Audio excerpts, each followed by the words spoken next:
August 7th, 1945.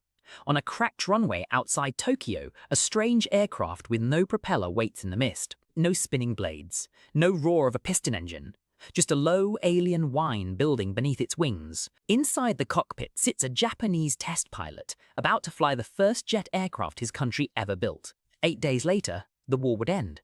This aircraft never got the chance to fight, but what if it had? This is the story of the Kikka, Japan's first jet, born from desperation, built from second-hand sketches and raced against total defeat. Could this fragile jet have changed the final months of the Pacific War, or was Japan's defeat already sealed by 1945? To understand the Kikka, we have to go back to a nation running out of pilots, out of fuel, and out of time. By 1944, Japan was losing the air war.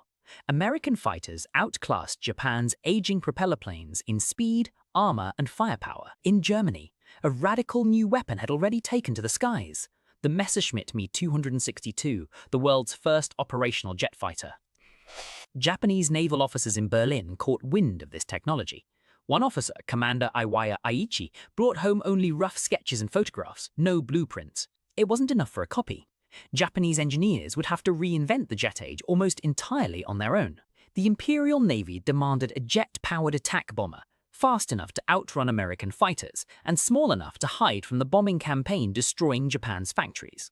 This new aircraft would need to be built in pieces, hidden in tunnels, and assembled by hand near the front line. Its name reflected that desperate hope: Kikka, orange blossom. A small flower meant to herald a new season for Japan's air power. Design of the Kikka began in late 1944, led by engineers Kazuo Ono and Kenichi Matsumura at the Nakajima Aircraft Company. The Kikka's shape borrowed loosely from the Me-262, twin engines slung under a straight, thin wing. But underneath, it was a completely different machine, smaller, lighter, and built around Japan's own limited industrial capacity. Its wings were designed to fold upward, small enough to fit inside mountain tunnels and railway cars, hidden from American bombers. Every part was engineered for simplicity.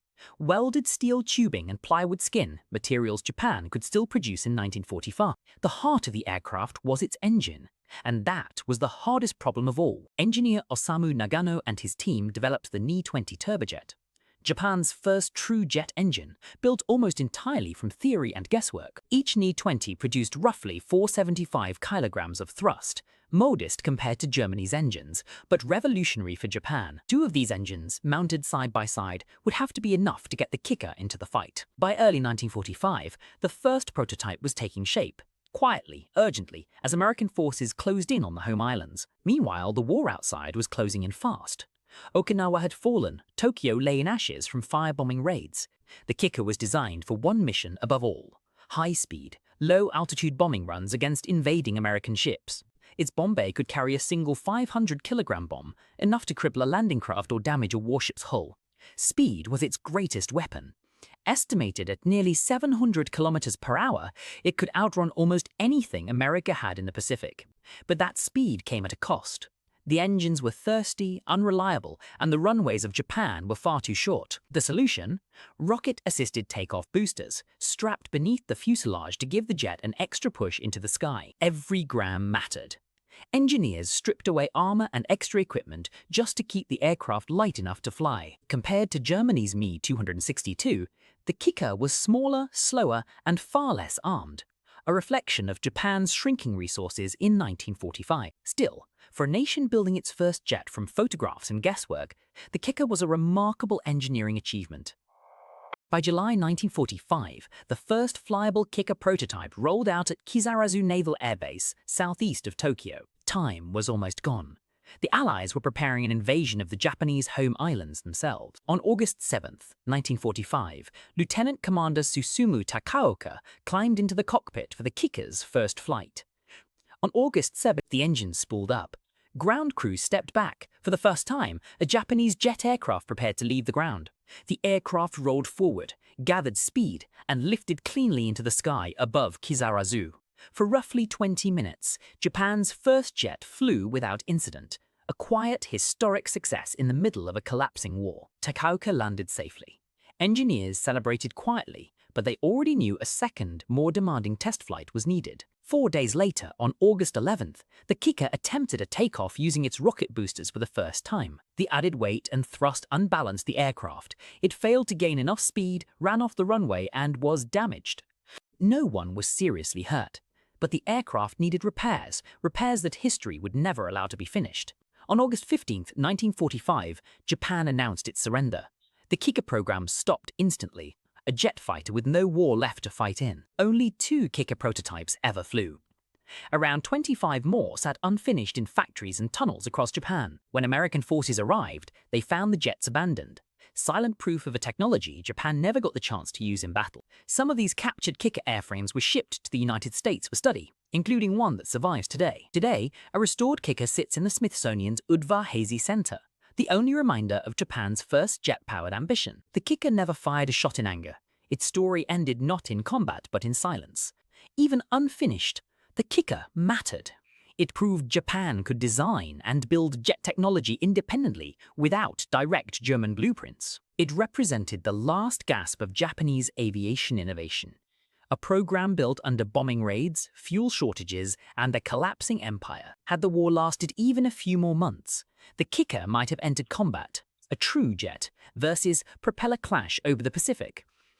That question has fascinated historians and engineers for decades. And now, we're going to explore it seriously. Everything you've heard so far is historical fact. What comes next is not. This is where we enter the world of what if. Let's imagine a different timeline. Suppose the Kikka program had begun 6 months earlier, in mid-1944, instead of late 1944. With that extra time, engineers might have solved the rocket booster instability before it ever caused a crash. Suppose, too, that Japan had scraped together enough high-grade fuel and trained pilots to field a small squadron, perhaps a dozen aircraft.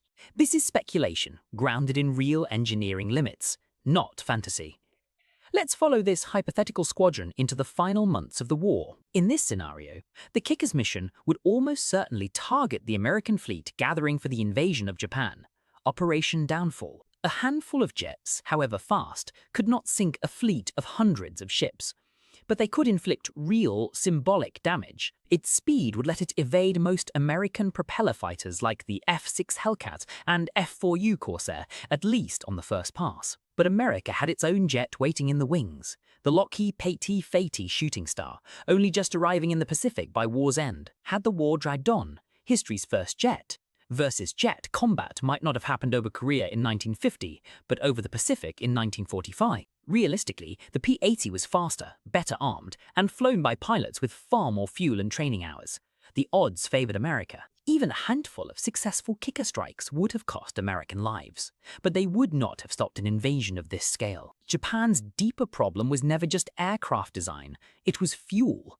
By 1945, the country had almost none left for sustained jet operations. Even with more Kikkas built, most would have sat grounded, beautiful, advanced, and useless without the fuel to fly them. Some historians argue the Kikka's real value would have been psychological, proof to Japan's leadership that resistance was still technologically possible. That illusion could have prolonged the war by weeks, at a catastrophic cost in lives on both sides. In the end, most realistic analyses agree. The Kikka could have drawn blood, but it could not have changed the outcome of the war. 80 years later, the technology the Kikka was reaching for has become the foundation of modern aviation. The Ni-20 produced under 500 kilograms of thrust.